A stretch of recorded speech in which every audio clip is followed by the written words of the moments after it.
inside for Albert. Albert will get the score. Fiddler, his farewell.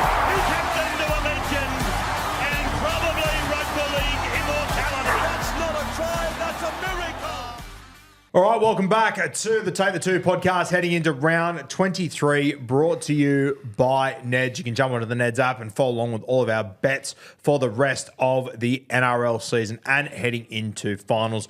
We've got a big multi for you in there this weekend. That's our unit scooper this weekend on About Even. We're going for the jugular, so fingers crossed on that one. Jump on and follow.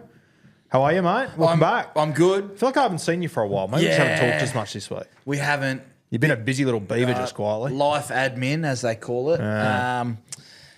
Moving house, I mean, seriously, if you think about tough carries, It's the toughest. it's the toughest. Yeah. Yeah, you're the halfback trudging back to get behind the line. You look back for your winger who's come around. He's gassed, so you have to take a little dart from dummy half. Sam Thaiday just absolutely risoles you in Origin. You go, oh, okay, well, we've got 2 metres. Come on, boys, what are we doing? That's where I'm at, except I'm the only one back for 6 carries. You put your boots on the wrong foot. You're in a world of hurt. Yeah, you forgot your tights. Have you moved house many times in life? Yeah. Yeah, I'm the same. I've done about 15 or 16. It They never fucking gets any suck. easier. Never gets easier. They're awful. 15 or 16? Well, between two families, you Okay. move heaps. Yeah. Yeah, Wow. Yeah. It's just never. It's never fun. Never fun. No. It's awful. Even like moving in this studio here, like we did it yeah. okay, but like, Christ, I feel like I moved house when it was brutal. when we did You've that. like never moved house, have you? No, Pretty much? I've moved house once, like one big move, like the entire family moved, and then Yeah. I've moved out, so that's one move, and then I moved to Spain, that was a move. Oh, that's right. Yeah. But- Kat still wakes up with like orange juice and a bowl of fruit beside her bed, and her mum just ringing the bell going, "Morning, princess." She gets the same when she gets in here. I'm running out of oranges. It's a full service here. I wasn't made for a difficult life. How good. What do you make of the weekend with the NRLW Magic Round? We're obviously up there, and weather conditions were just. Genuinely, from a weather point of view, I don't think it could have gone worse. Maybe a tsunami here or there could have made it worse, but it was right. It was just dreadful. I think, firstly, the quality of football actually wasn't too bad. The quality of football, all things For the considered, conditions. and sometimes I think nowadays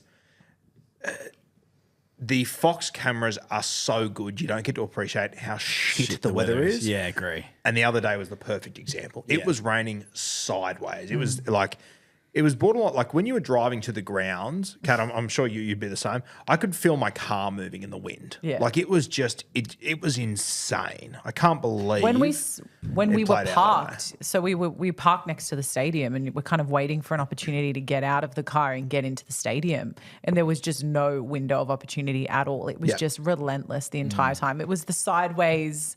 Yeah, it was very full on. I was like smack in the middle of Newcastle at one point, stuck in rain on my own because I went for a walk and I couldn't get back, and I was trying to text her to come pick me up. I had no phone reception for 40 minutes because the rain was so heavy. It was insane up there. And the girls just showed out in every single game. What impressed me, mate, was the kicking games. Yeah. There's a couple of stood out. Taylor Preston, Jesse Southwell, the way Taylor that- Preston hit a 40-20, not a 30-40 Yeah. or 30-20. It was yeah. it was a 40-20. Yeah. And she struck it. Yeah, good kicker. Is it there next year? I believe so. I hope so.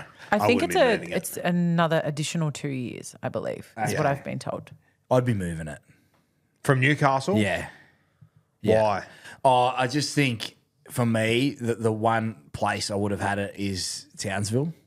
I think Okay. you could have had it up there, carnival style, weather, probably a little bit more conducive to hopefully being better quality for the girls to be able to perform. Yeah. I know they were unlucky with the They're weather. unlucky, but yeah, okay, yeah. Yeah, or I'd take it to New Zealand. Yeah, okay. I just don't think hate if New Zealand in the competition, have them prime time, on that Saturday. And it's going to take some tinkering. But all in all, I was captivated. There was a couple of close games there. It copped a bit of stick. Roosters won again. People saying, that's an obvious choice to say they go through undefeated. Well, they're not just going through undefeated. They're dominating. They've got a big game this week against the Titans, though. And for those of you that said that, he told me on the way in that the sky's blue. So he's got a few more coming. Yeah. Oh, please. I will say this, though. Pac Champ schedule's out, which Saw is good. that. Yeah, Yeah. excited. Started making some calls around the Fetu squad. In terms, not Must be exciting. Yeah, it is because I'm not in it now. When you're in it, and you find you're sort of having those conversations throughout, and you might sort of be a bit more structured in the way you go about it. But I rang Kyle and Frankie and Big Rob up north, and we started to a little bit of chat, which is good. So it's nice. I imagine a phone call to Frank the Tank must be fun. I didn't know Frank 3 years ago, so this is a quick Frank Pritchard story. You guys never crossed paths? We'd played against each other, but we'd never we'd always been say hello, but I'd never actually sat down and broke bread or anything like that, right? Anyway, and Kyle Stanley rings me because when I got the job, I said to Kyle, "I want you to be my assistant coach. Yeah. I want you to be my guy." And he goes, "No worries. Yep, thank you." Blah blah blah. He rings me back 5 minutes ago later. And he goes, "Mate, Frankie Pritchard wants in." And I go, "Isn't he with the boys?" Because he'd just come off the World Cup with the boys. Because they work at the Dragons together, didn't they? Oh, he was at the Drag. He was at Mats St or George something? side, he was doing the Gotcha, Mats, right? And he rings me back. He goes, "Mate, Frankie wants in." I said, "I thought he was doing the boys." And he goes, "Nah, he wants to be a part of the girls. He's got daughters that play and all that kind of stuff." And I was like, "Shit, all right. Hey, Frankie, how you going?" He's like, "Hey, what's happening?" I was like, "Heard you want to be." He goes, "Yeah, let's catch up for a coffee. Let's talk about it, G." I was like, "All right, sweet." So I rock up. And it's like me sitting here with like my nerdy notes about what I want to do, how I want to do it, coach, right? And then you got Kyle, who's fit. Yeah, it looks like he's 21. And then the Godfather walks in and he just goes, "Hey, G, what's happening, us?" And I was like, "Oh," he goes, "You're the coach. Whatever you need, just let me know, bro." I was like, and then ever since then, we became best friends. It was just great. So when I ring him now, he's so excited. Took my girls in for their birthday last year when we played PNG, and he's Uncle Frankie now, so it's cool. Yeah, geez, he was a good player. Mate, underappreciated, not underrated, underappreciated. Especially a lot of those back rowers that were the Hamoli Olakuatus before Hamoli, before their time. So, but no, it's good. It's nice to be getting back into that swing of things. And Was Kaiser his brother? Kaiser Pritchard, yes. Yeah. He was a good player too, just Dummy too tough half. for his own good. He's a good 9. Well, you've seen a lot of guys that are just too tough. Yeah. And So he had to retire pretty early, didn't he? Yeah. People don't realise, like, to play NRL is hard. To stay there is harder. But you got to get a bit of luck. Like, your man, Keanu Kinney this year, sorry to rip the Band-Aid off, but he's had unluck this year. Like, Have you heard the news? No. He's back. He's playing Queensland Cup this week. Oh, right. Yeah. I'll let you into that one. Of course I've heard the news. Just follow this guy on social media. I almost put a hole in the desk then. I can't wait. And you know what the best thing is? Are you going up there? I'm up there. Are ya? I'm up there. Mrs. Guru must be just like, seriously, babe. Well, we've had this holiday planned to go and play golf with her old man up there for like since Christmas. So it's been like 6 months. Anyway, I get the mail last week that Keeney's coming back, and I'm going, oh my God, I'm going to be at Seabus. Did you tell her? No, not yet. I think she pieced it together eventually. She's So like, you've gone, hey, babe, flowers. And she's gone, want me to put the Ashes tape in again, babe? And he goes, not tonight, babe, home and away. well, she's the South fan, so that's why we're going to the game. Oh, is Just she? happened to be against the Titans. So, okay. But now the game's at 2 p.m. at Seabus. He's playing for Tweed at 2:10 at Workwear Stadium. So what are you doing? Dog and bone in the crowd. Watching the Titans incoming. South? No, I'll be watching. I'll have to go to Titan South, Yeah. but then I will be watching. I'll be glued Okay. to KO. I think they're putting on Tweed Heads versus Who Gives a Fuck. Bring. KO. Yeah, it's Guru. It's me again. Gonna need it's me again. Hello, Nathan. What game do you want this week? Sowie, when Titans announced that that Keeney was coming back, they mentioned Guru in the description of the post. So they know who my injured draft players are. That's how much of a fuckwit I carry. That's how much he's made Keeney his personality. It's amazing. You're a special human. I know. I love it. Very good to see. So very excited for that. I don't know how we got there. Oh, back champs. Great to see. Very excited for it. Yes. Why is the final in Sydney? I don't know. The Kangaroos are playing over in England. Why not put it in New Zealand? Yeah, I do don't. so many good things, and then just at the don't last second, understand. my foot hasn't been shot yet. Let me fucking deal with that. Yeah. Annoys me. Yeah, because you got New Zealand on the men's side. For those of you who don't know, and we'll get to this week's rounds, but you got New Zealand, Tonga, Samoa playing for the men's. gonna be a cracker. Women's, Jillaroos, Kiwi Ferns, and Fetu Samoa on the women's side. The first round is New Zealand's Samoa in Auckland is going to be off its head. Like the atmosphere last year when Tonga played there. Yeah. Then I think it's Tonga and New Zealand or Tonga and Samoa in Australia. Like, is there not a chance we could have just? Yeah. I get the big stadium and there's so many passionate Samoans, Tongans, but if you talk to Frankie, like they would go absolutely bonkers if you took a game over to one of the islands, Tonga, Samoa. We'll just do it, It mate. just seems I'm so curious to get your thoughts on this because it does seem a bit contradictory where like in one breath we're saying we want to see the international game grow, but we're only willing to see it grow on Australian soil. That's how it kind of looks. I like think that's they the locked in optics. because when did they lock the Ashes in? This wasn't 5-10 years ago. No way. Right? So when they locked the Pac Champs in, I reckon they've just secretly done a deal at Combank and just gone, well, we have to have it there. Yeah, they've thrown in a few extra games. Makes sense because nothing else does. Anyway. Would have been great. Like, remember those scenes years ago when Tonga played Out of Campbelltown? New Zealand? No, remember that when Tonga played New Zealand over there? Is that in the World Tonga Cup? won? I think it was the World Cup. I think it was a semi-final maybe. And it was unbelievable. Quarterfinal maybe. It was incredible scene. I'm pretty sure Tonga won off the dome. Yeah. Incredible scenes. Tonga or England? Sorry, was it Tonga or England? No, Tonga New Zealand. I thought it was Tonga, New Zealand. Might have Yeah. been Tonga, England. But anyway, I just thought, with Australia not playing, why not? Anyway, we'll save that for another day. All right, now I've got two questions. One's from me that I just want to get your thoughts on. The other one's from someone in the Roo crew. The first question, or conversation we're going to have, Jaden Campbell's conversion on the weekend. Trainer gets in the way. The club has since been fined $50,000. There's a where's the gold at Panthers. It's going to take a big hit there. It's just lost 2 hours worth of work. And a 5-game suspension, I believe it is. I just want to hand the floor to you as a goal kicker. What are your thoughts on the whole thing? My first thought when I watched it was, what's going on here? Yeah. Like, what's happened? And then you sort of look at the other angles, and there was an angle my stepdad showed me, Huey, where the trainer would have seen it. Yes. So instead, he's turned up, gone the message, looked over. Campbell's actually gone back into the bench in terms of he's right in front of the bench. So he could have been a player standing up, warming up.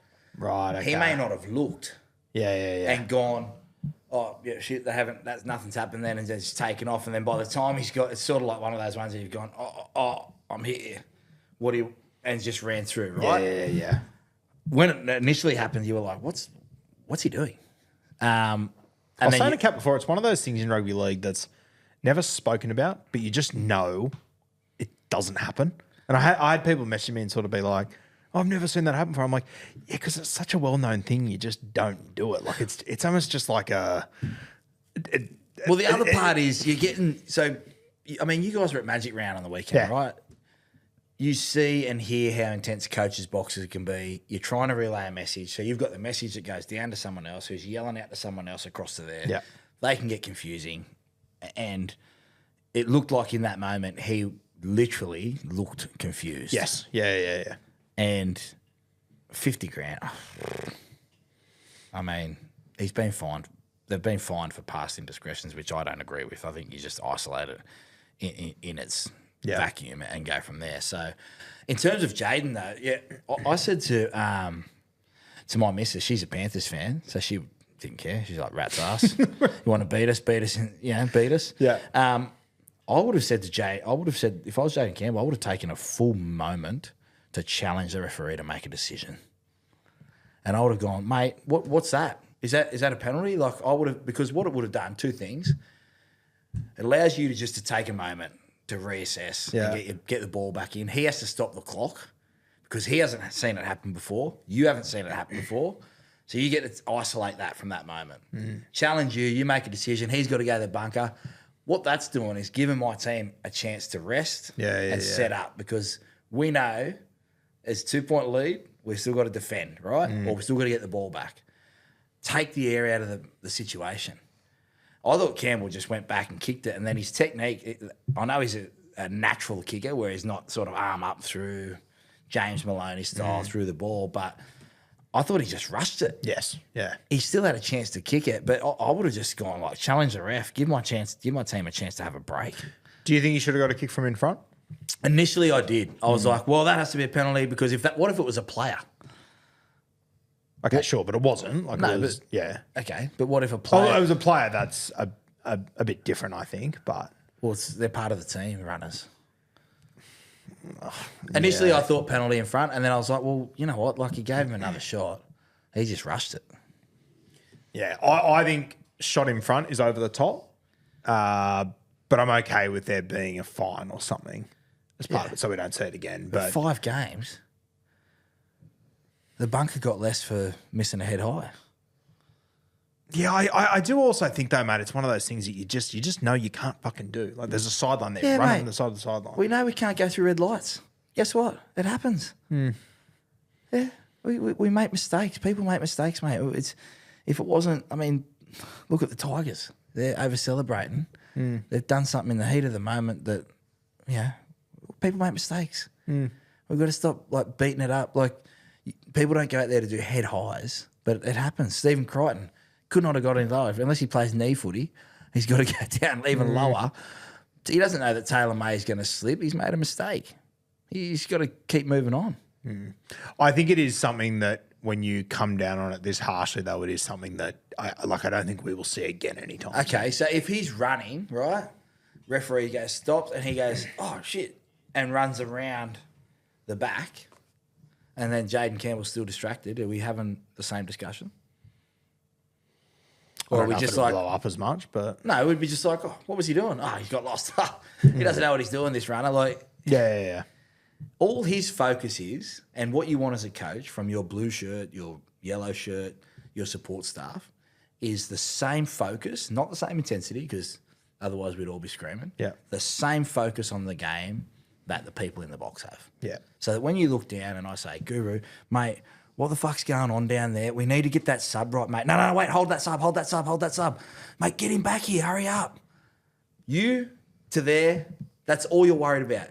Not where he's coming from. You just want him to sprint down there as hard as you can. So people can, again, the people that haven't been in that situation, it's not just as clear cut as, oh, he did it on purpose. I by no means think he did it on purpose. Initially it was like, well, is that on purpose? No, I don't think. I think you could see on his face it wasn't on purpose. Yeah. I don't believe that. But I also 5 think, games though. yeah, that's fair. Yeah, I tell you what, like I was 2 of the games, opinion. suspended sentence. I was of the opinion that a kick in front was too harsh a punishment in that moment for me. And I was sort of okay with the fine so we don't see it again. But then as soon as Phil Gould, did you hear his comments the other day? As soon as he said that, I was like, I also kind of get What where was he's more coming from. egregious, that or the head high Sami scoring? Because I actually think that was a bigger decision. He's going for a try, gets head high'd. Yeah, It fair. is a clear penalty try. With everyone in the stadium, at home, Gus, everyone knows it's a penalty try. That's fair. It's not a penalty try, though. That's not a mistake. That's knowing the rules and not executing it. And I guess the conversion is just such a one-off thing we haven't seen before that it just got more attention, realistically. Well, it got more attention because you're exactly right. We haven't seen it before. Haven't seen it before. Yeah. Yeah. So if you were Jaden Campbell, if you were Jaden Campbell in that moment, I know you said you would have spoke to the ref to try and earn a breather and a little chance. Would you have expected to get a kick from in front? Like, do you think you could have not up to- argued your way into that? I think I would have just made him. My job, people say, oh, you either bitch at the refs. No, my job's to make the referee, to put pressure on the referee to make a decision. Because at the end of the day, when I come off, I want the 2 points. I don't care how we get there. I want to put pressure on him. So in that moment, mate, that should be a penalty from in front, mate. What's the rule there? My job's not to referee the game. I don't want to be a referee. But my job is to put pressure on you so that you feel awkward. Yeah. And you have to ask the bunker, who have already just made a mistake in that far corner. Like, imagine me coming up to you going, mate, is that a penalty from in front? Surely that has to be a penalty from in front. Do I get another shot if I miss here? He's thrown me straight out of my Yeah, fuck routine. that. Right? Yeah, and yeah, he's going, fuck this. Hey, Casey, what's going on here? What's the rule? Oh, subsection, mate. Just give him another shot. Because nothing in that moment, if he had kicked it, not an issue. Yeah. But he missed it, and then whatever supersedes that afterwards in the Cleary play has now made it a bigger issue. If Cleary misses and Titans win, he probably gets a slap on the wrist and don't do it again. I actually don't think we hear about it. Don't do it again. I think it'll be, which is wrong. You Yeah, can't hear about it because Cleary's made a play that's talk about putting a hole in the table. Yeah, Christ. I'm Need a melted. new table. I'm melted. New tables, please. Okay, let's move away from that. I enjoyed that. Now, this question comes from the Roo Crew, from Dale. Let's say you are at the peak of your rugby league powers, and I'm going to say it's just after you've won the comp with the Dragons, right?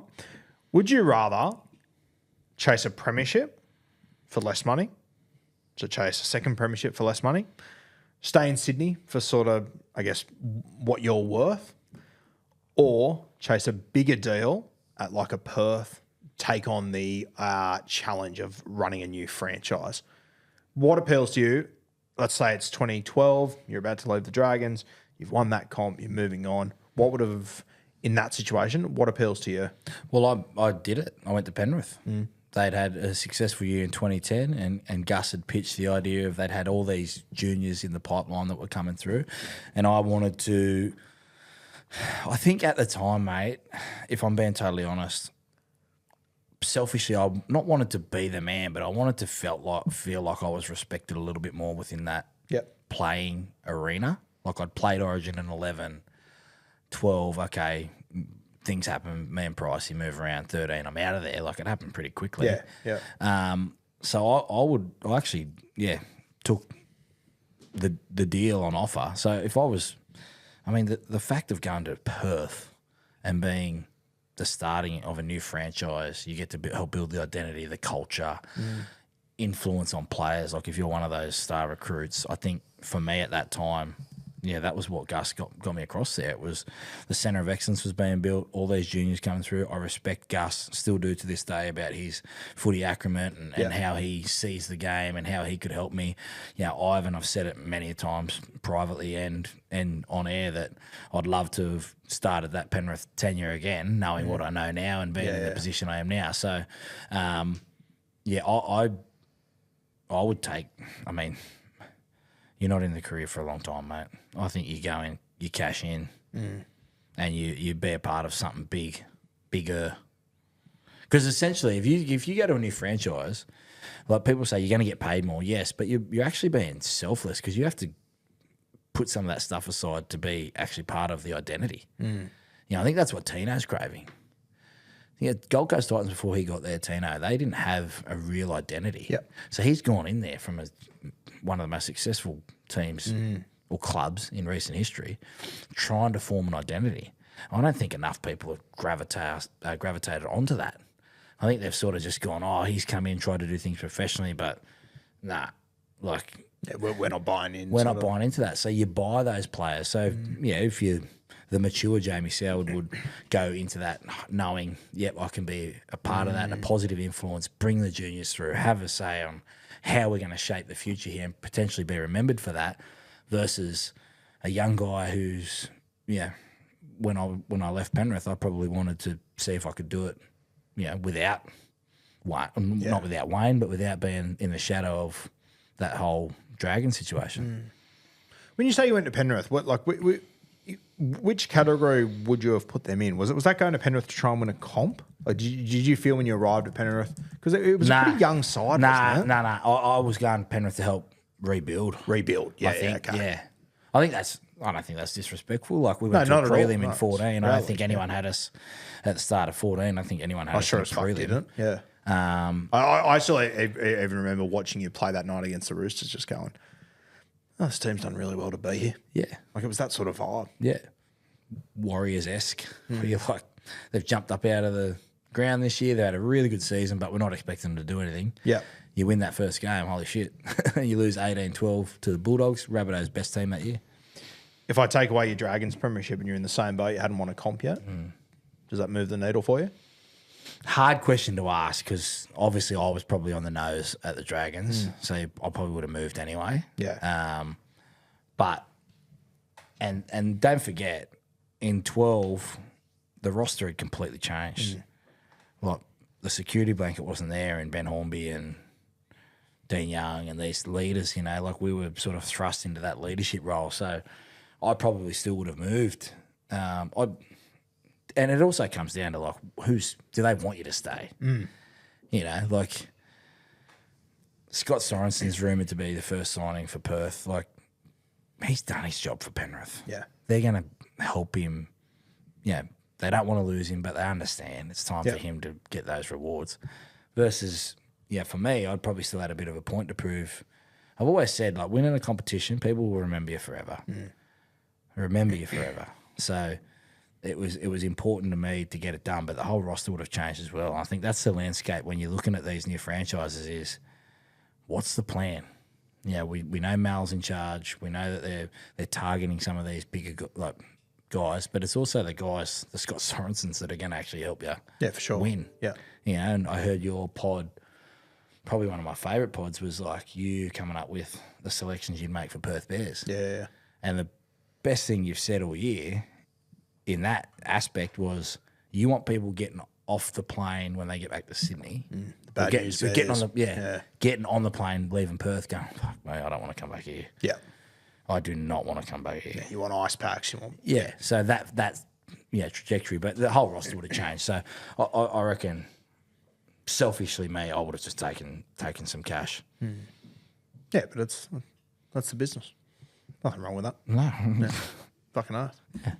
You probably wouldn't be here if you did, but please. you're running some empire somewhere. You can't. What's just happened? I just clipped the chair. It's aggro from Cartoon Connection. That's a first. That is a first. That's good fun. Yeah. Shout out to those that aren't on YouTube. You're missing out on quite a sight. Okay. Am I square and everything, Kat? You're actually up a bit higher than you were before. Sweet. But you're fine. Let's get the shit out of me. You can probably tell.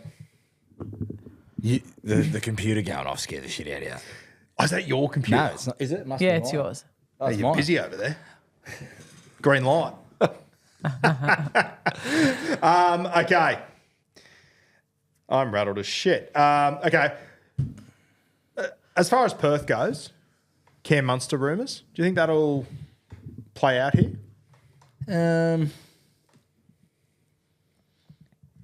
Nah. I don't think so.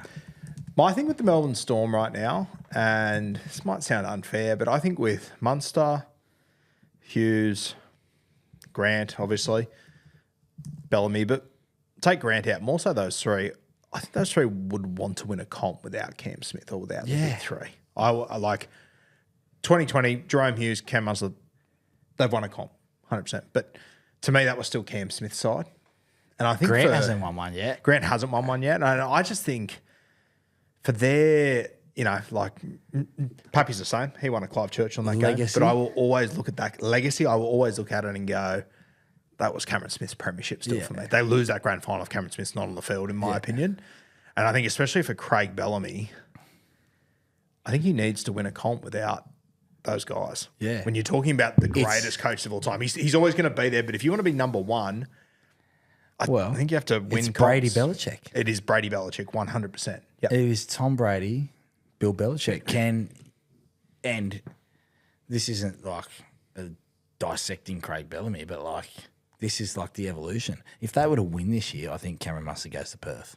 I agree with it. And I think if they were to win this year, I think the fucking 15-year is Craig Bellamy a coach next year. I think if he wins a comp without the big three, see ya. Yeah. It's been fun. Yeah. It's been heaps of fun. Yeah. And if they don't, though, I'm with you. I don't see Munster going. I'm 33. I'm the Origin captain now. I'm playing for Australia. Do I really want to go and restart there? Yes, it's an extra 500 a year, but I'm going to get that. I'm a Melbourne great. I'm Cameron Munster. I'm Cameron Munster. I'm going to get 1.3 anyway. I've got the best hooker in the world, arguably best halfback, top two halfback. Yeah. Got the best a coach. fullback that needs a little bit of luck injury-wise. And I'm in a system where everyone knows their job so that I can do what I want to do. I also don't know any different. Yeah, I find it Well, hard that's to why believe. Hughes re-signed, right? Yeah, fucking oath it is. Like yeah. he's like he had 2 years to go and extended. Yeah. He's like, don't let me hit the. I don't want to hit the open market. Just get me done. I'll finish my career here. On those guys, I said at the time, I respect the decision. I get it, but I think it was a bad call for Jonah Pezet to stay down there when he had that big offer from Newcastle. I get it from you develop in Melbourne, but like, fuck. A guy like him who hasn't played a heap of first grade, getting an offer like that, like I think it was like 400 or 500K to go to Newcastle. It was for a guy. But I like the yes. I like it. I like the approach His of managers, like Braith's one of the best in the game at Yep. sitting down and going, okay, mate, there's your options. it. Yep. I can only imagine, obviously, but like this is where I can see that Newcastle are going to be, or this is where now. Where does he land? Exactly right. Where does he land? He's come out. He's got injuries since. He's like I like. Could I throw something at you? Yeah. I think Parrish would go for him. What to partner with Midge? Yeah. I think Parrish would go for him, mate. Jason Riles, Melbourne system, knows the kid. I could see that working. Yeah, 7-6, but we've seen that bullshit. Yeah, guess what? Nathan Cleary and Mitch Moses worked well together. It doesn't mean Mitch is going to be the 6. He's the 7. Jonah goes and he still learns underneath, knowing that that's the succession plan when Moses eventually retires. What are your thoughts on Jonah as far as a player? Well, look, Like, if I'm completely honest, I think he's a little bit overhyped. from yeah, what well, I've the seen. hard thing is, mate, we watch the CBA Bowl every year, right?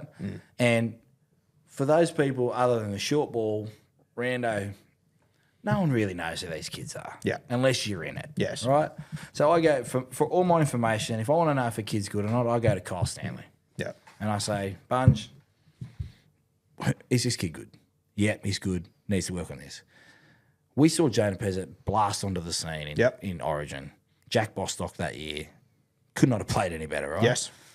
We just saw the same with Mitch Woods, Toby Rodwell. Like, they're there. Against their own age, they're really, really good. Yep. We haven't seen them because this is what I would say. In the NFL, you just like Rodwell's drafted 1 or Mitch Woods has drafted 1, thrown into the Titans. Yep. Sink or swim. Yes. To the worst team, right? We haven't seen a kid have to bide his time in a great team since like Aaron Rodgers, Jordan Love, like come in. It's got that feel about it, right? Is he overhyped? We don't know. We don't know. We know the last time we saw him on TV like was the 19. Then he's had 20 odd games where he's in a really, really good system. Now the knock, everyone that leaves Melbourne is like, yeah, that's the system that makes you great, right? So if he was to go to Newcastle, does he have that same sort of leeway, or does he just go into? Because we've seen players leave clubs, they go into different systems and they don't. My get to the concern for standard. him is if I'm another coach, I'm looking at the Melbourne Storm system. I'm going, okay, Jonah's been there for a few years. He's re-signed there. Jerome Hughes has just gone down and they've gone for Wishart at halfback. Yeah, over that's the other part. That's the red flag to me. But in Jonah's defence, Craig Bellamy's got a team at the moment that defensively is not as good as what he's had in the past. That's fair. And I reckon when you take Jerome Hughes out, am I going for attack against Parramatta, who wet night, wet conditions, like Craig Bellamy would know all that, or Mitch Moses back, kicking game, they're off the back of a win against the Broncos, or am I going defensively? And they only let 10 points in. So they went defensively and got that right. I think they would have gone Wishy regardless of all that, though. No, but that's and that might Yeah, have. But okay. what I'm saying is, from my point of view, that's Yeah, part of yeah, it yeah. as Yeah, well. It's fair. like we throw Jonah in, and defensively we know what we're going to get from Wishy. He's been there all year, and plus the other part is you got to reward Tyron Wishart, mate. He's done some fucking jobs this year. Like Oh, he's mate, played and fullback. if it's I'm like- Parramatta, I'm throwing the kitchen sink at Wishy to play 6 with Mitch Moses. he I think that'd be 6? unreal. Wishy? Or could he just be like that Swiss Army knife? I've Yeah, got to turn my he's a computer perfect off. Swiss Army knife. I think you could play just about any position you wanted him to, Wishy. Please. So many emails. I'm such a busy guy these days. You're popular. God Well, damn it, you you're don't text popular. me anymore, so it's probably. Oh, bullshit. I know you're busy. You got things going on. I'm just trying to do the right thing by you. Okay, Jonah Pezet. Braith comes out. We're back. We're back. Hey, we're back. Braith comes out. Leading the top stories tonight, Jonah Pezet, free to go anywhere in the NRL. What team's the best fit for him? I genuinely don't know. Sorry, are we talking about teams that want a halfback or a six? What? Like It's just Jonah Pezet. He's on the market. He'll listen to offers. Where is he going?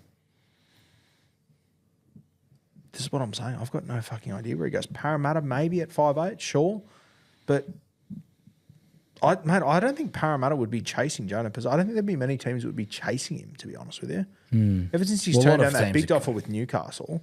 Like, what have we seen? He's been injured. He's come back. He's not getting picked at halfback. He's coming off the bench. Unlucky when you do ACL. For sure, but it matters. I don't know. I said at the time, I don't think he's ready to lead Newcastle, but I think it would have been better for him to jump into the deep end at that point and find out. You know what? If you're a young guy, we saw it with Jacko Hastings. Okay. Why not go to the Super League? Yeah. Why not go to the Super League? Yep. Hey, Adrian Lamb, Salford. Yeah, I know Lockie's there, but like, who needs a halfback over there?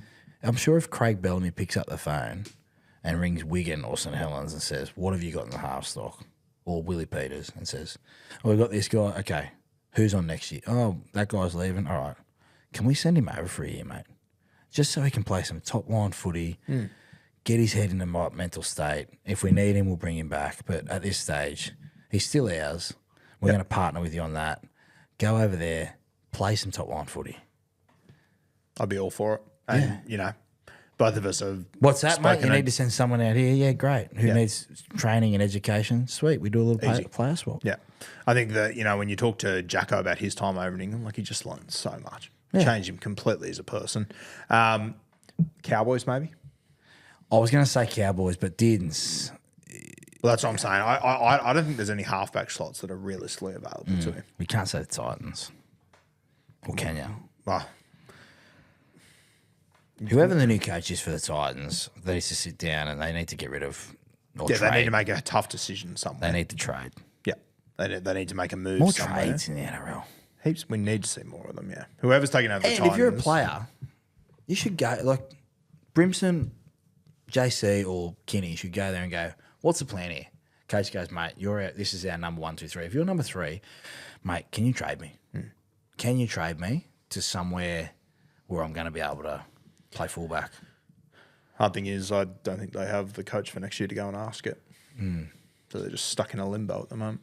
Interesting. All right, what we're going to do, we are going to talk, we're going to go through each of the games this weekend. And there's a couple of things we just want to talk about during each of these games. So I thought the start of our podcast would be a little bit shorter, but in typical us fashion, we've talked for 37 heaps longer than I thought we would have. So we're going to get stuck into the games that are coming this weekend. Mandu, welcome in. How are you? I'm very well, thank you very much. It's been a fun episode so far. Just lots of things going on that are Been happening. I haven't been able to control. Laptops going off, chairs falling down, all kinds of stuff. Need new tables apparently.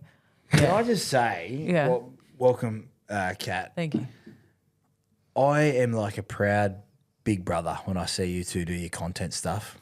Thank you, mate. Because I know the work that, like, people go, "Hey, what's Guru like in the pod?" And I go, "Listen, mate, I love him for a lot of reasons that you won't understand. But he always allows me to be me, and I just go in there and they work so hard in pumping out the content. And you guys on the weekend, the Magic Round was really, really cool. I shared some stuff, seeing Kat get around asking questions, you guys in press conferences. Like, you are really the new media walking into that space.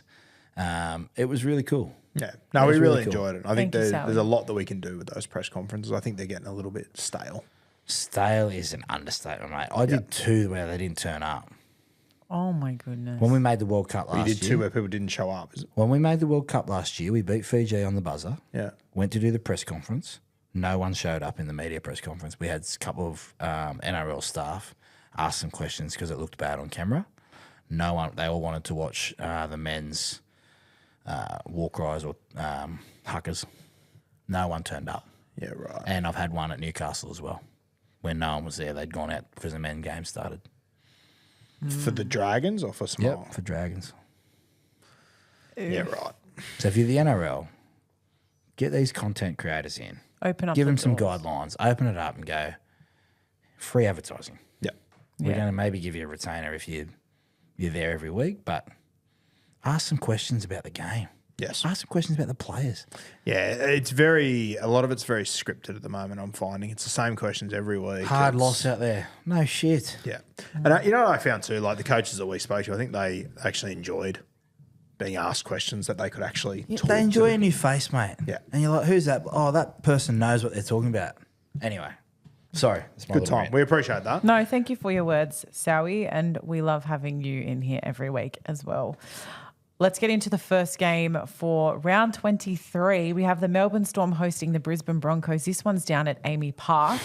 Thursday night, tonight, when you're listening or watching this, 7:50 p.m. kickoff. Sowie, you got some thoughts about this game, but we'll get Guru to just talk through that team list first. Yeah, so the Melbourne Storm, $1.50 on Neds. The Brisbane Broncos, $2.60 outsiders here. Liero's back in jersey 13 for the Melbourne Storm. And Payne Haas, he returns at prop for the Broncos. What are you thinking of this one? What are they on Neds? Storm? $1.50. When were they $1.50 at home? The last time? That's fair. Yeah. I initially looked at this and watched the Broncos last week and thought they are just so ready for Melbourne.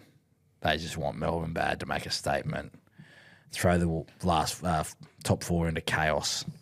That was my initial thoughts.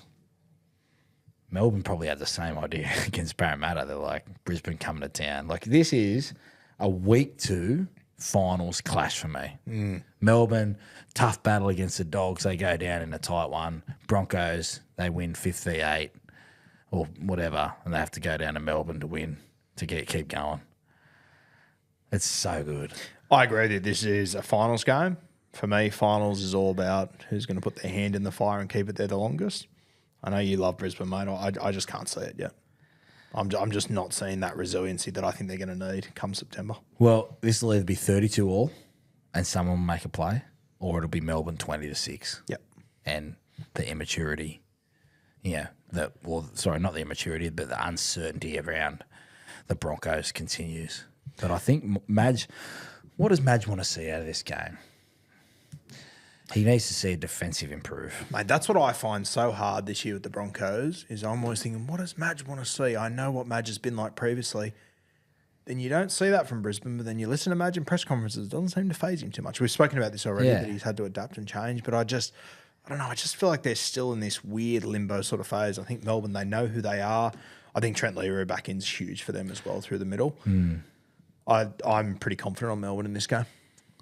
I'll take the upset. Brisbane? Yeah, well, I mean, for everything you said about the Broncos, Melbourne aren't the Melbourne that we... No, they're not, but I still think they know their identity more than Brisbane at the moment. I just think Brisbane just can't get out of their own fucking way at the moment for me.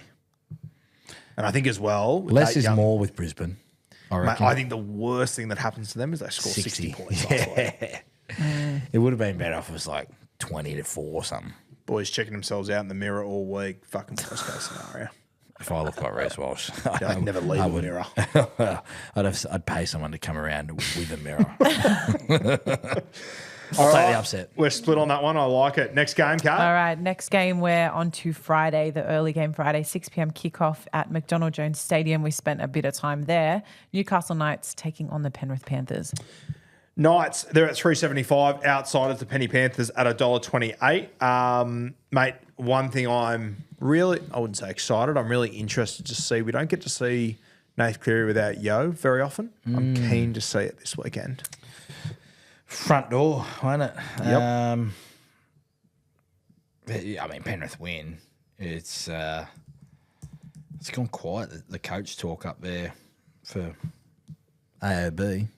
Maybe they've settled on another year. I don't know, but I think when I watched the Panthers on the weekend, geez, Blaze Talangi's come a long way, man. Sure has. He has come a long way. Like at the start of the year, I was very critical about what's going on there. There's something that we're missing. And I've spoken about it before. I just think if this team was to make a grand final, is this their team? Like, is this their team without Yo? Like if Yo comes back in, where does Papali'i? Is he better in the middle now? I think the only change you will see, I think you'll see Sorensen. He'll start on the left edge. I think his job long term will be to help Blaze out there. I think that Garner will come off the bench with Papali'i. I think Garner will be like your jersey 17 kind of guy. And then I think Papali'i, Liam Henry, those boys, they'll come on through the middle. Liam Henry's ripping and tearing at the moment, mate. Good player, bro. He'll play Origin one day, I think, Henry. I really like him. Yeah, I'll take. Yeah, He's a Blaney bear. I'll take the Panthers, but they've always played them tight up there. Yeah, Newcastle hang in. I think Panthers will win this one. I think the Knights, you're getting like a 10.5 start. I don't mind that. That seems a lot. Seems like doesn't it? heaps, yeah. After the weekend. I got to say, we've spoken about it for the last 2 years straight, like, how on earth Jake Arthur's come from the clouds to be 5'8" this week? You got Jacko and Gamble on the extended bench there. That one's hard for me to work out. Didn't I read an article somewhere that he was being shot for Super League?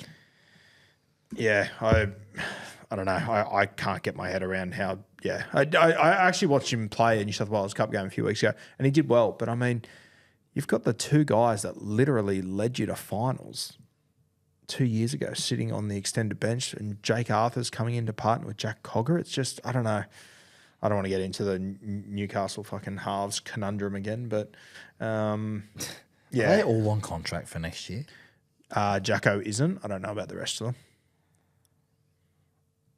Yeah, they're all partnering Dylan Brown. Yeah. Trade. Vegas round one. What jersey's still Brown in? 6. Okay, who's going to be in the 7? I think it'll be Gamble will still be there, and I think Cogger will still be there. Maybe Jake Arthur. JC. Jaden Campbell. At Newcastle. With Like, there's not, mate. How they wouldn't be able to afford to pay me to be in that side. There's no way they're getting a Jason Campbell. They've got fucking Jaden Campbell. They're going to have so much money invested in Dill Brown and KP. I'm just saying. That thing's going to be a clusterfuck the next few years. It is. It is. Can you pay? Yeah. I'm not edging myself here about the Newcastle Knights. Yeah, sorry. I'm getting carried away. Penrith for me, I like Knights with the start though. Next game, Manda. Late game Friday, we're at GO Stadium in Canberra. Raiders taking on the Manly Seagulls. Raiders, they are 1-17 in this one, coming off a loss last week. The Manly Seagulls, Turbo, he returns at fullback. Lehigh out. Tommy Tallow on the centres. Cheekham gets an opportunity on the edge for them. You've got the Raiders, pretty short price favourites at $1.46. I think they bounce back from a win, and I think they really give it to the Manly Seagulls in this game. Around about, I think I read -2 degrees down there for this one. I think the Raiders absolutely give it to them. I think that the Seagulls middles get shown up here. Yeah. What are your thoughts? Yeah, agree. A lot of Raiders fans will be saying, look, are you worried about last week? You don't be worried. Relax. It happens. Okay. Cold, shit conditions. Probably just didn't pay attention to detail enough to be able to be in that game against the Dragons. So they haven't been that bad. They've been gritty all year. I called the Manly game on Saturday night. I said to Josh Morris, when you come back from Melbourne, I never won in Melbourne, so I don't know what it feels like. But I said to him, have you won in Melbourne? He goes, yes, I have. I said, when you come back, did you just feel like 10 foot tall? Like no one was going to beat you? He goes, mate, it was so good. Bouncing to train and review, like we've just beat Melbourne in Melbourne. Yeah. Manly didn't do that. The last 2 weeks, they've laid big duck eggs. And then at home, love Tom and Eddie. Fuck Tom and Eddie. But gee whiz, boys. Oh, tough watch. Yeah. And then the bench as well. Like, you got Simpkin and Shop. Like, how does he get himself in the game? I actually thought, you know what? Ethan Bullymore has probably been one of their best players all year, and he put him on an edge. It's one of their best players last year too. But just throw him in the middle and throw someone else on the edge. Throw Jake on an edge if you had to. Raiders for me, big. Big milk. Now, we sat here 3 weeks ago. We did our contenders, pretenders, and who was going to be in the top 8. And I said to you after that Manly beat Melbourne, I go, they're not a top 8 side. They got up for one game, and they've shit the bed completely since. I'm not buying at Manly stocks at all. I've cut my contenders list down a little bit. What are you down to? 4. What, Penrith, Canberra, Melbourne, Doggies? Yeah. Okay. Broncos, 5. I've cut one out. Sharks. Jesus fucking Christ. Shit. Cut it down to I love 5. this So who pod. have you cut? Sharks. Cronulla. Yeah. At the moment. Yeah, right. Big watch. Trindle on. I just love him too much. You know what? Since I don't think doing they've this lost a pod- game since then, have No, they? no, You've cut no. it. Yeah, right. Good. Sweet. Nah, it's still 6. Still 6. I just love Trindle so much. I can't let him go. I've become too attached to players on this podcast. It's bloody gross. Wait till you play Supercoach, mate. Oh, God. Raiders by heaps for me. I think I'll give it to them. Next game, Mendo. Super Saturday, we have the Dragons hosting the Sharks at Jubilee Stadium. This one kicks off at 3 p.m. Local derby, not any huge changes for both sides, to be honest with you. This game feel different going into it? It does because essentially one side feels like their big brother, the other feels like their little brother at the moment. Depends on who you ask. Yeah, who's who? At the moment, Yeah. I mean, Sharks have been the last 10 years have been better. Yeah. But I don't think there's that big a gap, is there? I think it's obvious Sharks are big brother, but I can't explain well why. Yeah. I think it's just they've been top 4 the last few years, been a little bit more relevant. They played finals footy. The Dragons have just been a bit of a clusterfuck. The last. Yeah. I think it's definitely the Sharkies, though. Which I think is exactly where Shane Flanagan wants them. Yeah, that's what worries me. Shane will They be up played and them about tight for at Shark Park I think so. this year, didn't they? Early this These year. games always tend But to then be. the second half, Sharks blew them away. Look, winning forms for both teams. Sharks have a lot to play for. Soft draw on the way home. Looking at where the teams are on the ladder, they should win this game if they have fair income about going deep in September. I think they can win. Dragons always hang in a contest longer than they should, and the Sharks, when you trust them, they tend to underperform. I'm going to take the Sharks like 1 to 6 points. I think it'll be tight. What's the start? 3.5, 4.5. Let's have a look. Great question, mate. You just some of your questions are all timers. Dragons are 275, so the line's 6.5. I like Really? that. Yeah, give me Dragons plus 6.5. I think that's good little value there. This game mean more to Shane than the average game too. It always does, mate. I remember the first time playing for Penrith when Dragons came out. Oh, I didn't even look at it all week. I just wanted to have froth coming out of my mouth. Got in the shower, water only, straight out. Needed to have the hormones frothing. Oh Christ! I was just like, get me to Friday night. Let's go. Next game, Cat. That's hard to follow up after that one. Dolphins taking on the Sydney Roosters. This one is at Suncorp Stadium. Kickoff 5:30 p.m. Dolphins outsiders $2. Roosters favourites $1.82. I believe winner takes 8th spot. Agree, disagree. Agree. Suncorp Stadium's their slot, though. Yep, I love it. Rando stats that have some ridiculous stat. I think they average like 35 or 40 points at Suncorp, it feels like, versus KO. I really like what the Roosters did defensively last week. Yep. And speaking to J-Moz, I know they had a focus around that. And I spoke to someone at the Roosters during the week around, they've earmarked this game as this is finals week 1. Yep. Come early. Like if you want to play finals, this has to be the one. Well, it So- is. This is do or die. This is a 4-point game, realistically, on the ladder. Herbie being out,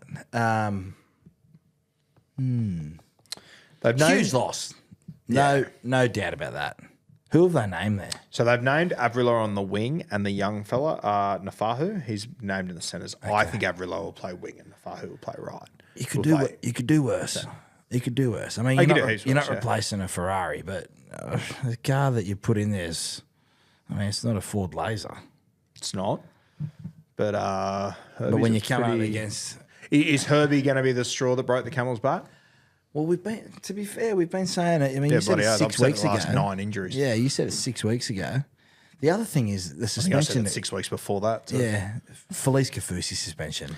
That's another big one. That's another big one that we're not sort of focusing on. For once last week, both you and I tipped the Roosters, I think.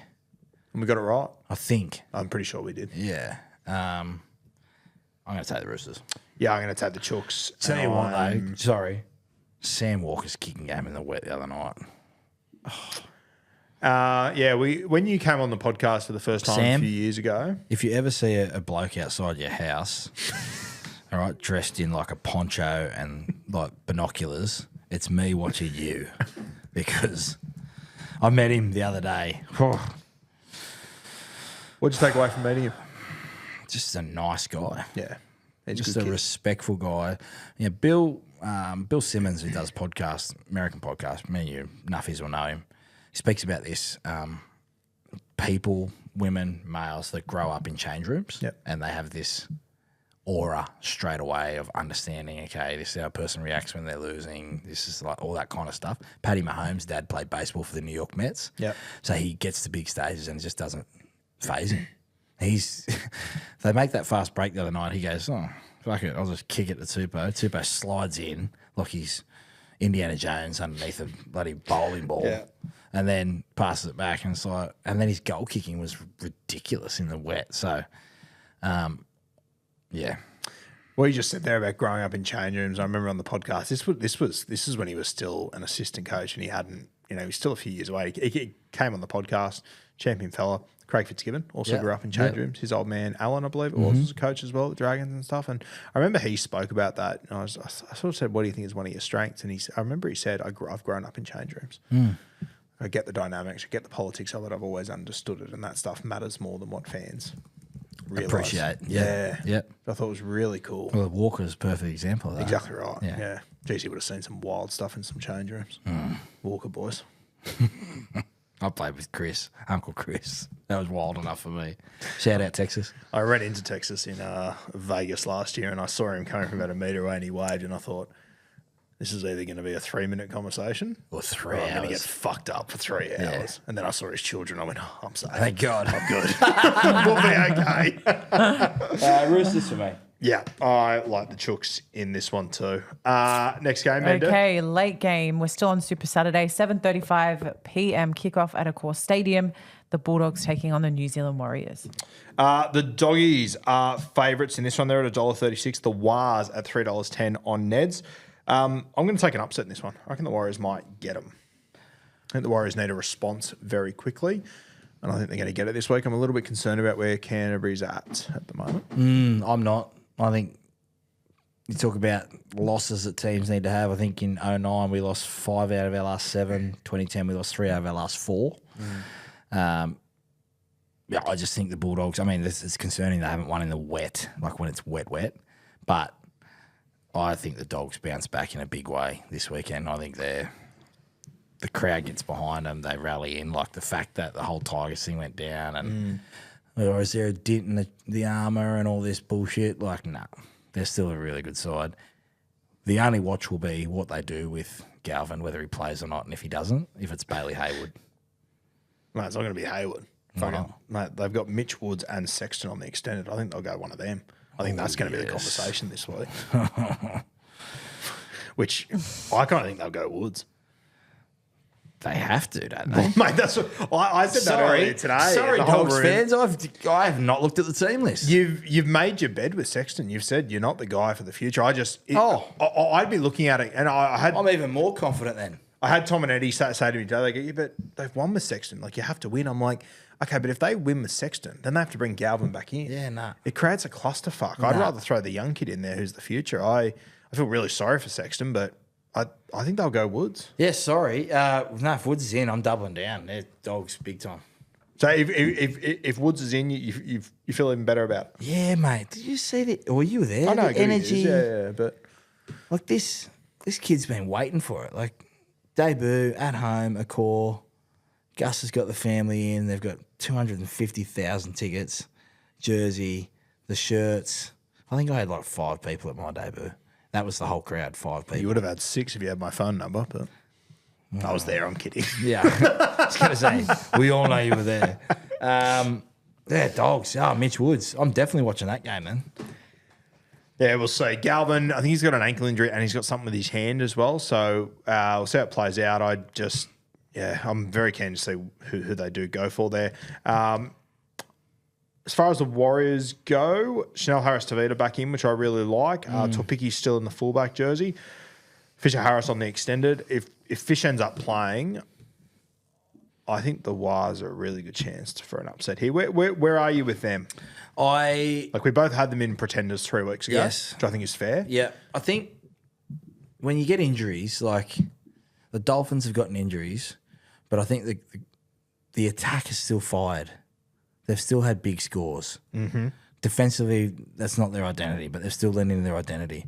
Warriors were really good defensively. They've got some guys come in and they haven't been able to get to those same efforts defensively. Yep. And I just think off the back of last week, such a heartbreaker. Like that could have turned their season into home final, all that kind of stuff. Now you look over the shoulder and Nathan Cleary in a pink jumper's just staring at you in the corner.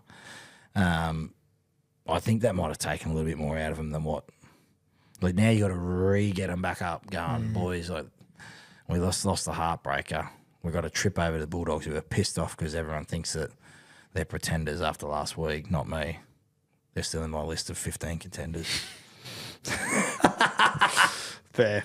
I was just having a look at the Dogs New South Wales Cup side, and I noticed that they haven't named either of the halves, but they also haven't named any of the guys on the extended bench. So I think they're playing some silly buggers there, which I'm all for.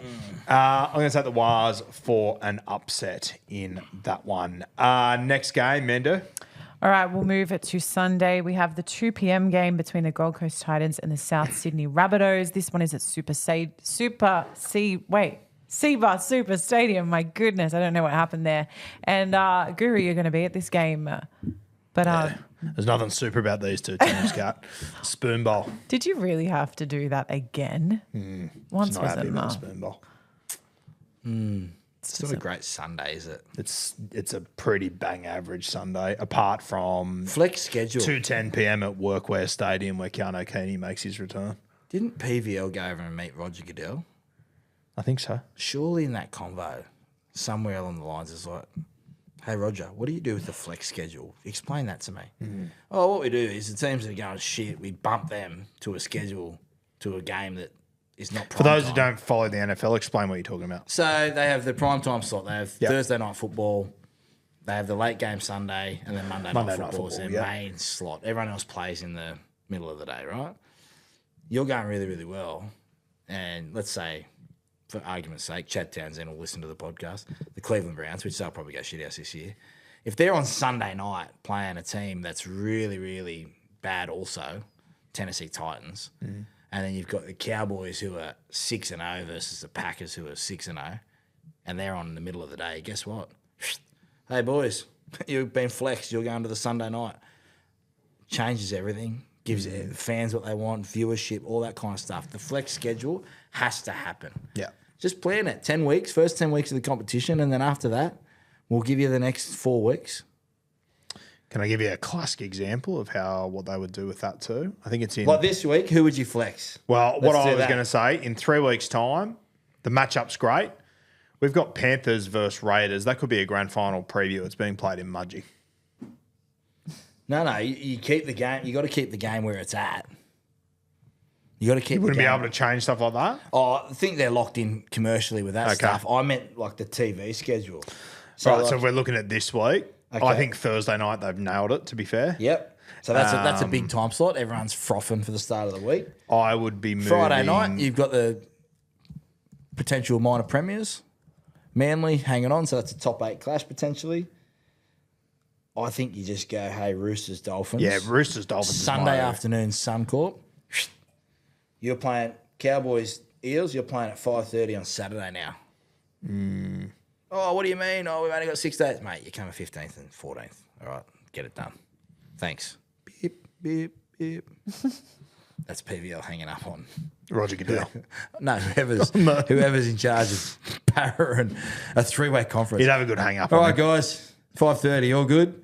Oh, but we only got 5-day tournament, mate. Have a look at the ladder. Beep, beep. See ya. Makes sense. It, dare I say, it seems a little bit ahead of rugby league, unfortunately.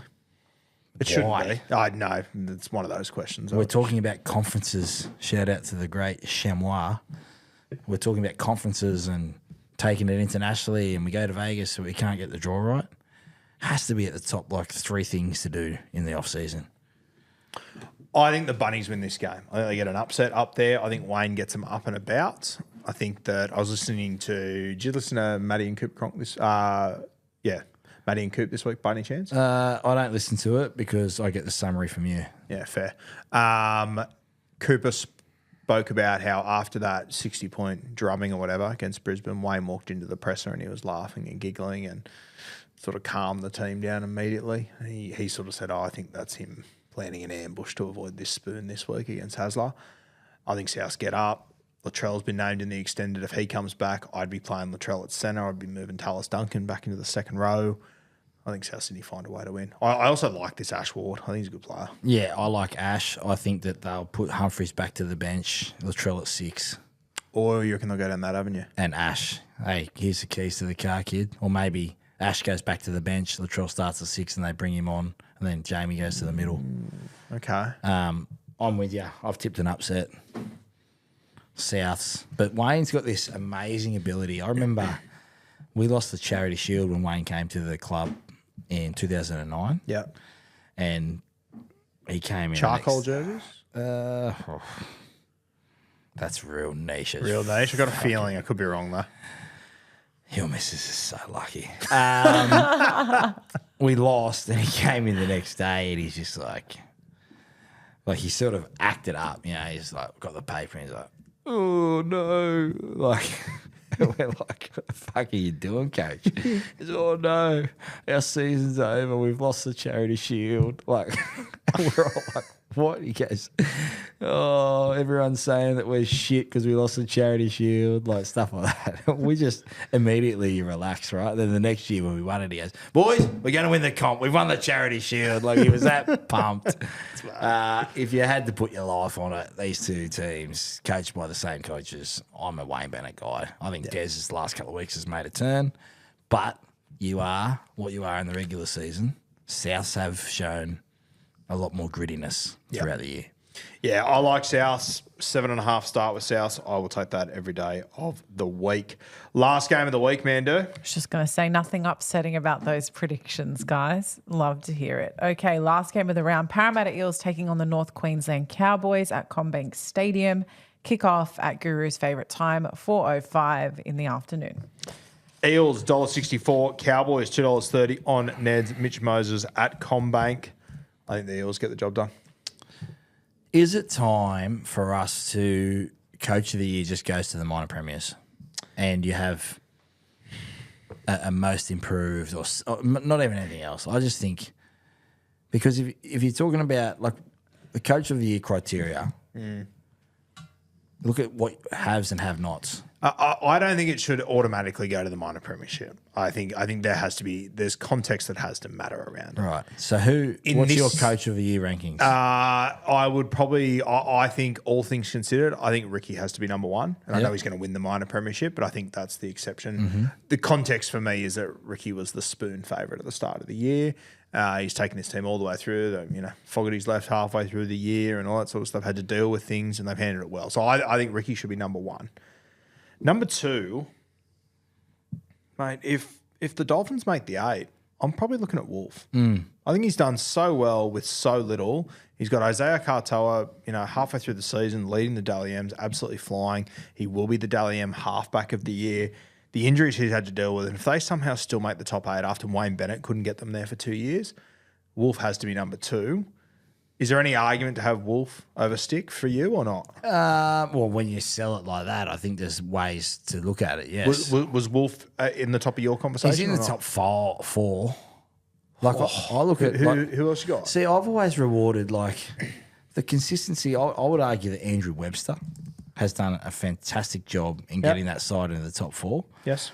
The consistency around Craig Bellamy, another top 4. Like, they go, oh, yeah, you've got the players. Still got to coach them. You still got to come up with systems. You still got to come up with the story week to week.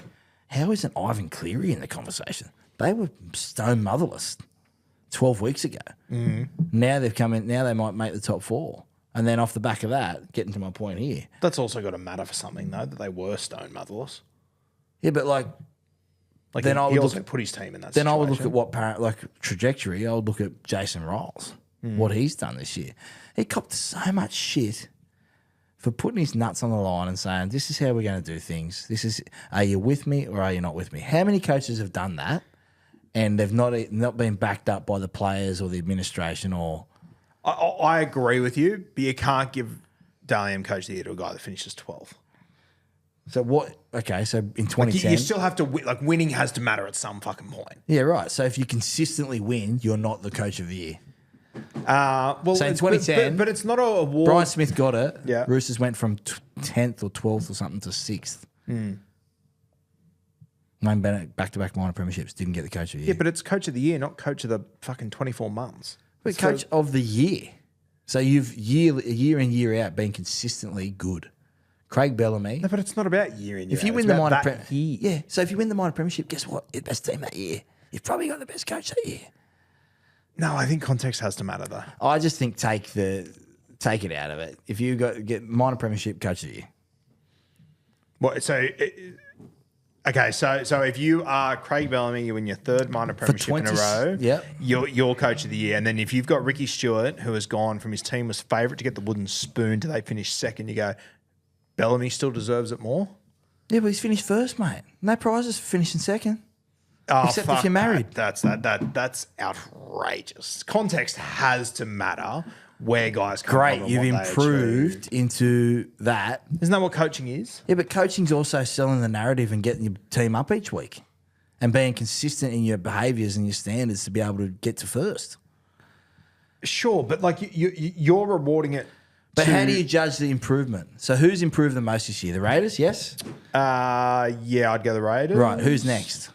Probably the Warriors. Bulldogs? Yeah. Yes. Yeah. Yep. Well, I mean, they made finals last year, so yeah, they have improved. But Who yeah. after that? Genuinely, I think the Dolphins. I think they've been fucking incredible this year. Just injuries that have held them back. If you're talking about context, there's no argument at all for Ivan Cleary and the job that he's done over the last I know, 3 mate, there's an months. argument for him. What he's done is impressive, but it's Coach of the Year, not Coach of the last 8 weeks. Like, he was last after 10 weeks or whatever. Yeah. He's done incredibly well to get them back, yes, for sure. But that context has to matter as well. K Wolf, they were 0-4. Yeah. So then it's not coach of the last 16 weeks, it's coach of the year. Yeah, sure. And look at where he's got them the year after Wayne Bennett leaves and all the injuries they've had. and I'm with you everything. on that Yeah. one. I'm just saying I'm so confused as to what the judge of the coach of the year is. Yeah, I don't know and what the criteria is off that. Yeah, I personally think it is stupid just to go, you win the minor premiership, you're the coach of the year. Though. So is it the I don't think biggest- there's enough. Maybe we have too much going on with how we do it. Yep. But I think what you're saying, there's not enough that you're considering there. Yeah, I don't think it can just be I can first put past some the fries post, on you're that. the guy. Yeah, Yeah. all right. It's an interesting conversation though, because it does change from year to year. Sometimes you do just get, oh, Craig Bellamy's won it. No one else has really jumped out of the box. Congratulations, Craig. Whereas other years you do get coaches that win it when they finish 5th, 6th or whatever. I think context has to matter. Okay. But I like the idea of it being the coach of this year, not rewarding. I'll tell you what else I do like though, or what I would prefer, if coach of the year was given after the fucking grand final, after the games that matter. Because that's when the real coaching happens, let's be honest here. Yeah. Yeah. Well, it's almost like the MVP discussion NBA. Yeah, They like- did MVP regular season. They need a playoffs player. Yes. And like the Dally M argument, I'm fine with the Dally M being handed out at the end of round 27 because not all teams are going to be in the finals. I think you should have a finals MVP, but coach of the year. What would it be called? Rukru? Don't say it because we'll have it for next week's show. That's my question. I've sort of put this forward to them already. Okay. You mean a finals MVP? Finals MVP. What would it be called? I've got one in mind. Have you got any off the No, dome? I'm just leaving it out there. It's a tease. You want to mate. save it for next week? I'm edging. Good. Great. Are you going to be here next week? Probably not. I don't think I'm actually here next week. You motherfucker. Next time you're in here, Okay. I'm not wasting that on Zoom. Next time you're in here, we'll do that. I'll be in here. Next week? I think so. Okay. Don't say it if you don't mean it. Well, I'll talk to you off air about it, champion. All right. I've got a few ideas though. I got Para. Para. We're so I loose. forgot who was even playing. Para and Cowboys. Yeah, Para give will me be Para. minus probably 5.5, I'd say, on Neds. Maybe a little bit more. They overs, are whatever the overs is, just absolutely minus responsibly. 4.5. Idiot. Responsibly. What are the overs? 200. 47. Yeah, I think the Eels win, and they win well. I think the Eels go on a little run over the next 2 or 3 weeks. Now, my multi for this week. Now, Sowie, just stick with me for this one because I think you'll appreciate some legs in this bad boy. 3 try scorers. It's 100 to 1. So we're going for the jugular this week. My try scorers are, I like Eli Katoa against Brisbane Broncos on that right edge. He'll be going at that. Jack Goz, Ezra Mam. Lane, I like him to score. He's at 245. Now we go into the all-terrain sort of areas. Tane Torpiki playing fullback this week for the New Zealand Warriors. He's at $5 anytime try scorer.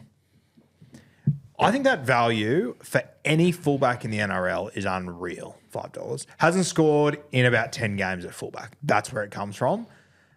I love the guy. He's got good support play. I think $5 is too much value. But that's not even the value play in this one. This is how nerdy it got for me over the weekend.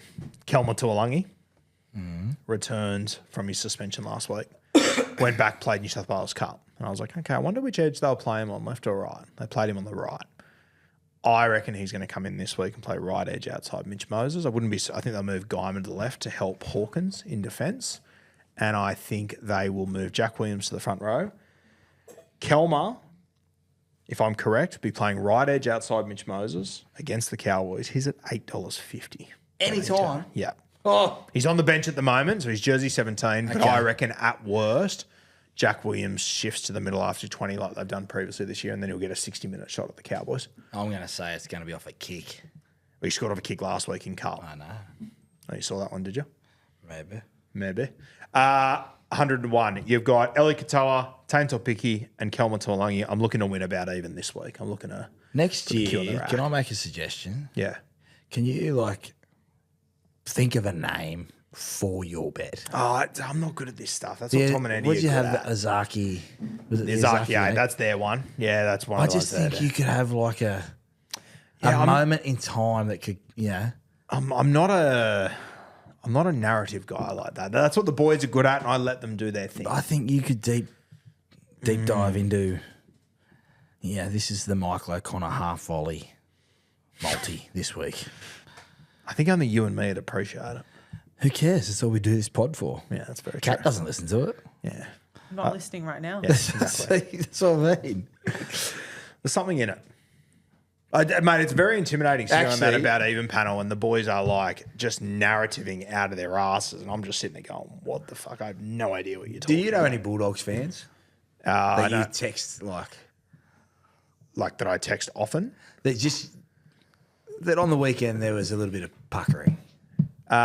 Winston's my only probably Bulldogs friend, I would say. Well, he's a streamer now. He's a gamer. He's not a Bulldogs he's fan. gone He's big just- now. He's just a big time gamer. Yeah. So my boss Jason, Yes. and Brendan, who is a work colleague, Yeah. massive Bulldogs fans. Team this Tuesday, 4:01. They text me. It's out with their opinion on what should happen. This is all the Galva stuff, right? Yeah. Tiger scored on the weekend. I didn't have to do any hand gestures. I just wrote welfare check. The messages I got back were way ruder than anything that the Tigers did at the end. What's it called, Kat? The Khod? The Khod. Khod. Yeah, good job. Yeah, my barber. Yeah, I sort of threw one out, and he said, "That's how you do it." I said, "Hey, bro, it's just how you do it." He goes, "Yeah, man." But no, I've got so Jason, Anthony, and Brendan are all Dogs fans, and I checked on the Khod. Mm-hmm. Yeah, Yeah, you're good. You're good. yeah, the meaning, but it was just. Bulldogs fans they are so passionate. They're love all it. in, They live which it is what and breathe makes it. our game great. But yeah, it was just funny. He just a little jab. And then one of a Raiders fan, it's like, mate, going to St. George this week. We're going to go down there. We're getting on the piss. We're going to slang abuse. And I was like, whoa, tough trip to Wollongong. Tough trip back too. Just Brutal. Yeah. We done? I think so. I think so. It's a pretty good innings. How long are we going for, Kat? 1 hour 20. Yeah, that'll do. That's us. I got a dinner tonight. Mummy, daddy time.